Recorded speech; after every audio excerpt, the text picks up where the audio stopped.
So we're doing not my recipe today, we're doing someone else's recipe today. It's a lemon drizzle loaf cake by a baker that I have been following since I can remember, the beginning of my baking journey, called Matt Adlards. You can follow him on Instagram. He does like patisserie style desserts and his page is just amazing.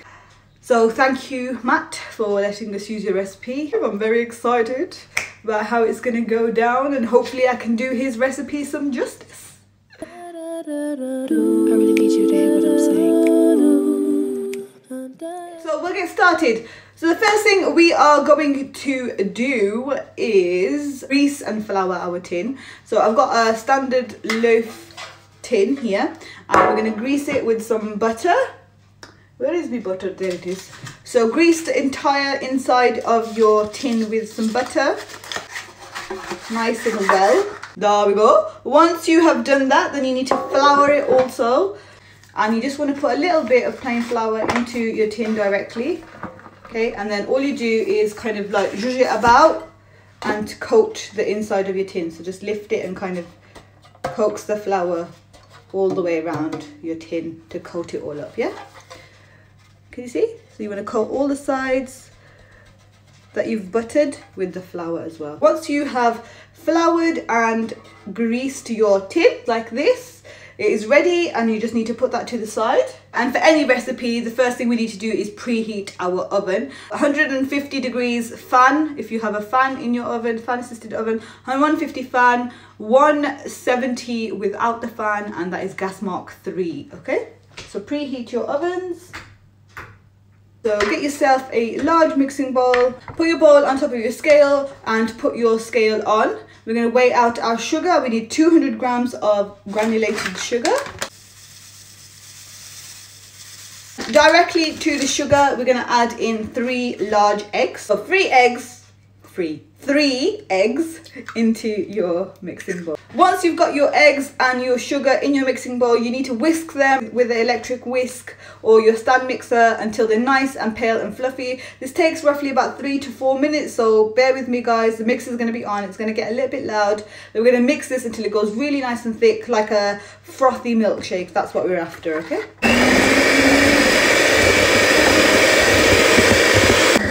Okay, that should do. So I don't know if you can tell, but it's gone like a really thick milkshakey type consistency. It's kind of doubled in volume. It's gone really nice and pale. So that is what we're after when we want to do this part.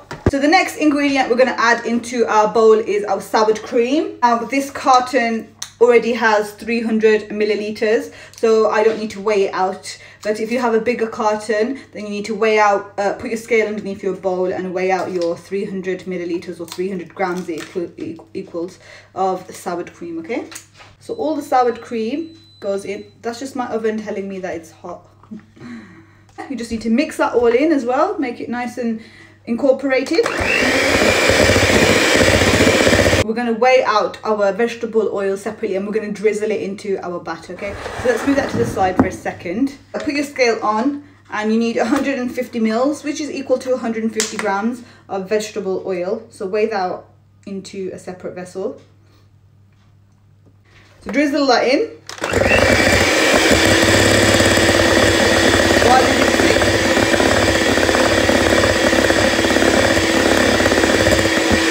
So all that oil is now really well incorporated into our mixture. Then the next thing you want to do is get yourself a lemon. You're going to zest the whole lemon into there. So I've got a little hand grater I'm going to zest the entire lemon. And obviously you want to get an unwaxed lemon, guys. The last thing you want is wax in your cake. I don't think lemon wax would taste nice. So just make sure your lemons are unwaxed, okay? There we go. So all that lemon zest that is on the back as well, pour that all into your mixture. A tablespoon of lemon extract goes in. Let's whisk all this in now as well. There we go. Once that is all ready, we're going to move that bowl to the side and we're going to weigh out our dry ingredients into a separate bowl, okay? I'm sure I had another bowl here somewhere. Haha, I did. So, bowl for the dry ingredients, scale, bowl on top of a scale. So put your scale on, make sure it is on 0 before you start weighing out your dry ingredients. We're going to weigh in some plain flour first. And let me just double check the recipe. I just really don't want Matt to kill me if I get it wrong. Oh no. 225 grams of plain flour goes into there. So let's slowly add it in till you reach 225. We're going to go in with our baking powder. Just go in with 2 level teaspoons, half a teaspoon of salt. Okay, goes in there. We're going to sift all the dry ingredients into the batter. So once you've added your dry ingredients into your bowl, we're going to mix it on a slow until everything is incorporated. At this point with any cake, you do not want to over mix your ingredients, okay? Okay, here we go. I'm just going to finish folding in the rest of the flour that's on the sides, scraping it with a spatula just to make sure everything is incorporated in. And your batter might look a little bit lumpy, but that's absolutely fine, guys. Those little lumps are going to sort themselves out. You just don't want to over mix it, okay? And you get your loaf tin that you prepared earlier and then just pour all of that into your loaf tin, okay? Oh, it looks gorgeous. So this is where the soft unsalted butter comes in, okay? So Matt says on his page, and this is his tip, but as you know, with loaf cakes, you tend to get a crack in the middle of your cake when it bakes because it kind of bakes as a dome. So Matt said that if you get some, unsalted butter, make it soft enough to pipe and put it in a piping bag, and you pipe a line of unsalted butter in the center of your dish, okay, before you put it in the oven, then that will control where the crack happens in your loaf, and you'll get a nice straight crack all the way down the middle of your loaf, rather than having like loads of cracks or an uneven crack in your loaf as it bakes and rises. Okay, so I am going to do that. I'm going to use Matt's tip and we'll see how it works, and this is completely optional. Like I said, you do not have to do this at all, but I am going to do it. So let's put this to the side. So that's pipeable consistency butter, soft and squidgy, they're not runny. Thin, you don't want like a huge wodge of butter, so it's like a thin strip that you're going to do in the middle. Just cut literally just like a tiny bit off the edge of your piping bag. So he said pipe it straight, and I don't know how straight I'm gonna be able to pipe this, but I'm gonna definitely try. So let's do it. Let's pipe a straight line down the center of butter. Oh, that's definitely not straight, but it'll do. There we go. So a wonky line down the center where we'll have a wonky gap, but yeah, obviously Matt's a lot better than me at piping a straight line. But yeah, so you kind of want it to look like that, and then it's going to go in the oven because obviously it's at a very low temperature and there's quite a lot of batter here, so it's going to take roughly about 55 minutes, maybe even an hour to bake, depending on what your oven is like. So let's put it in our oven. Bismillahirrahmanirrahim. Go to bed and bake. Please bake nice. Please, please, please, I beg you. For the drizzle, the syrup that we're going to use to soak into the cake, that we need lemon juice, and we're going to use fresh lemon juice. Okay, so get your lemon that you peeled naked earlier and it is nice and exposed. We're going to roll it a little bit on the surface just to get the juices flowing, make it easier to squeeze. Okay, I have this nifty gadget here that will help me juice my lemon. So let's juice one first and see how much we get. And then if I need to juice another one, I will. That looks like it's probably going to be about 30 grams. So let's wait and see. Put your saucepan on top of your scale. Make sure it's on 0. And let's pour in the juice and see if we've got 30 grams, because you need 30 grams of lemon juice. Oh, let's actually, we've got some leftovers, so that's good. So 30 grams of lemon juice in there, and then to that we're going to add in 20 grams of water. So put your scale back on 0 and then weigh in 20 grams of water. And then also to that we're going to add in some sugar. So put your scale back on 0, so 50 grams of sugar into that. Okay, so put this onto the stove. It's on a medium heat, so we just want to bring it to a boil. It'll start bubbling and you can see that the sugar's disappeared, and then you don't want any grains of sugar left in there.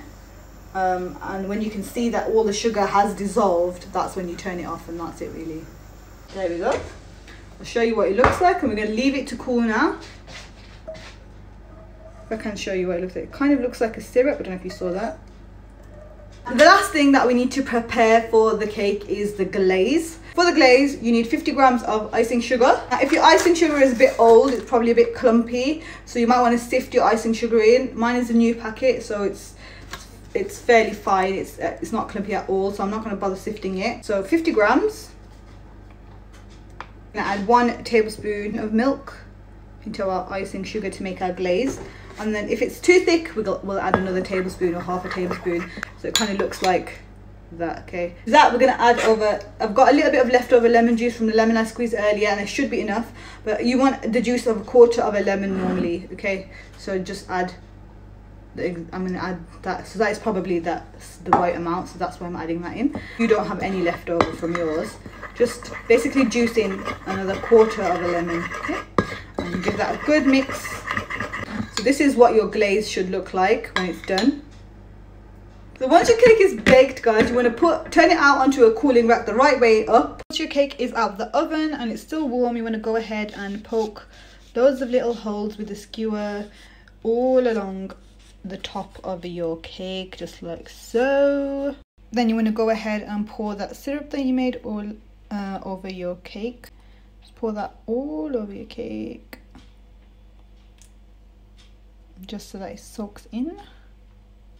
You want to get that glaze that you made earlier, just get yourself a pastry brush and brush it all over the top of your cake. Delicious. And then finally, for the decoration purposes, you add some more lemon zest on the top and make it all fancy schmancy. Matt adds lime on his as well, but I don't have any, so you know. You want to wait like 4 or 5 hours before you actually eat it, just so that all the syrup has gone into the entirety of your sponge and it reaches its maximum impact in terms of lemon flavor.